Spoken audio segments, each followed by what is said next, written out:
Llegamos a Arezzo un poco antes del mediodía y perdimos más de 2 horas buscando el castillo renacentista que el escritor venezolano Miguel Otero Silva había comprado en aquel recodo idílico de la campiña toscana.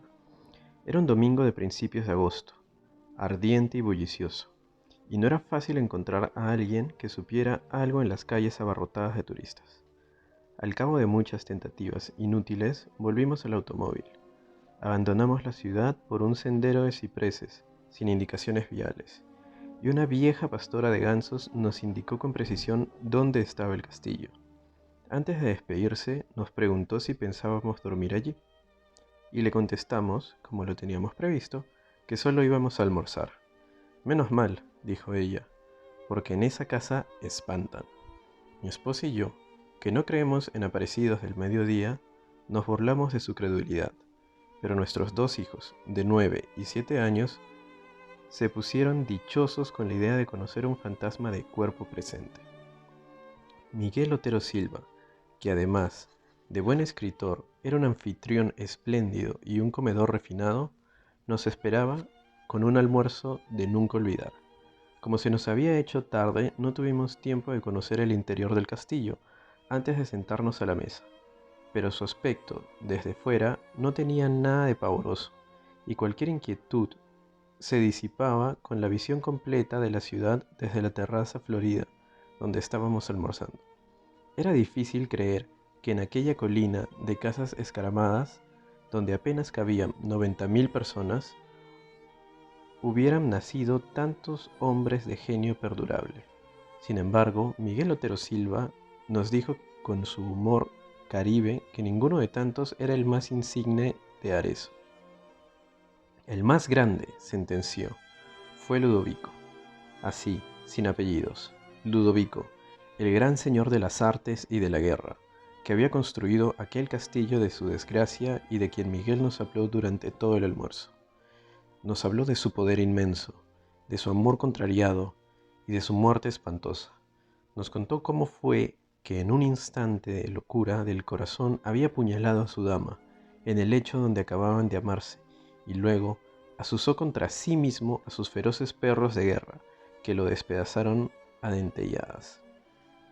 Nos aseguró, muy en serio, que a partir de la medianoche el espectro de Ludovico deambulaba por la casa en tinieblas tratando de conseguir el sosiego en su purgatorio de amor. El castillo, en realidad, era inmenso y sombrío, pero a pleno día, con el estómago lleno y el corazón contento, el relato de Miguel no podía parecer sino una broma como tantas otras suyas para entretener a sus invitados. Los 82 cuartos que recorrimos sin asombro después de la siesta habían padecido toda clase de mudanzas de sus dueños sucesivos. Miguel había restaurado por completo la planta baja y se había hecho construir un dormitorio moderno con suelos de mármol e instalaciones para sauna y cultura física, y la terraza de flores intensas donde habíamos almorzado, la segunda planta, que había sido la más usada en el curso de los siglos, era una sucesión de cuartos sin ningún carácter, con muebles de diferentes épocas abandonados a su suerte. Pero en la última se conservó una habitación intacta, por donde el tiempo se había olvidado de pasar. Era el dormitorio de Ludovico. Fue un instante mágico. Allí estaba la cama de cortinas bordadas con hilos de oro, y el sobrecama de prodigios de pasamanería todavía acortanado por la sangre seca de la amante sacrificada. Estaba la chimenea, con las cenizas heladas, y el último leño convertido en piedra.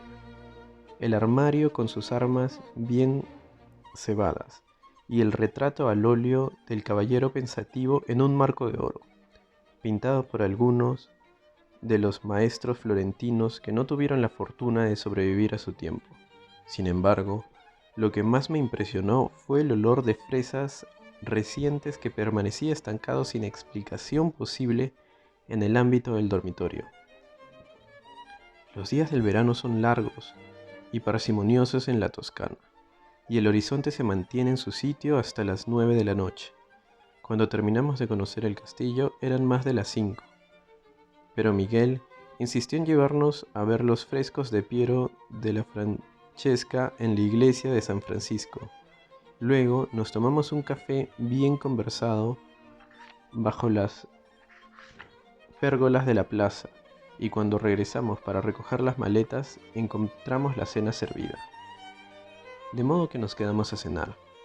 Mientras lo hacíamos, bajo un cielo malva con una sola estrella, los niños prendieron unas antorchas en la cocina y se fueron a explorar las tinieblas en los pisos altos. Desde la mesa, oíamos sus galopes de caballos cerreros por las escaleras, los lamentos de las puertas, los gritos felices llamando a Ludovico en los cuartos tenebrosos. Fue a ellos a quienes se les ocurrió la mala idea de quedarnos a dormir. Miguel Otero Silva los apoyó encantado y nosotros no tuvimos el valor civil de decirles que no. Al contrario de lo que yo temía, dormimos muy bien, mi esposa y yo en un dormitorio de la planta baja, y mis hijos en el cuarto contiguo. Ambos habían sido modernizados y no tenían nada de tenebrosos. Mientras trataba de conseguir el sueño, conté los 12 toques insomnes del reloj del péndulo de la sala y me acordé de la advertencia pavorosa de la pastora de gansos. Pero estábamos tan cansados que nos dormimos muy pronto, en un sueño denso y continuo, y desperté después de las 7 con un sol espléndido entre las enredadas de la ventana. A mi lado, mi esposa navegaba en el mar apacible de los inocentes. Qué tontería, me dije. Que alguien siga creyendo en fantasmas por estos tiempos. Solo entonces me estremeció el olor de fresas recién cortadas, y vi la chimenea con las cenizas frías y el último leño convertido en piedra, y el retrato del caballero triste que nos miraba desde 3 siglos antes en el marco de oro. Pues no estábamos en la alcoba de la planta baja, donde nos habíamos acostado la noche anterior, sino en el dormitorio de Ludovico, bajo la cornisa y las cortinas polvorientas, y las sábanas empapadas de sangre todavía caliente de su cama maldita.